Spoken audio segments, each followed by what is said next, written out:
आम्हाला रस्त्यात गेलेल्या जमिनीचे पैसे मिळणार आहेत, पण आमचे एक चुलते पैसे मागत आहेत. पण जमिनीचे वाटप 30 वर्षापूर्वी झाले असे, पण त्याची नावे काढली नाही. मी आपला वकील मित्र विशाल गावडे. तर मग कायद्याचं म्हणजेच तुमच्या फायद्याचं बोलूया.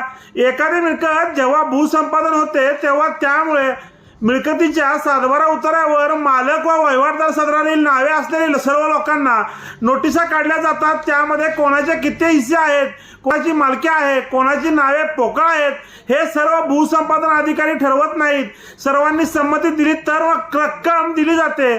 जर त्या रकमेबाबत वाद उपस्थित झाल्यास न्यायालयामध्ये जाऊन हक्क ठरवणे येण्याबाबत कळवले जाते. त्यामुळे जर भूसंपादनाची रक्कम घ्यावयाची असल्यास सातबाराच्या उतारावरील सर्वांच्या संमतीची आवश्यकता असते, अन्यथा ती रक्कम देणे प्रलंबित ठेवले जाते. त्यामुळे कोर्ट कचेरी करण्यापेक्षा आपसात संमतीने वाद मिटल्यास सोयीची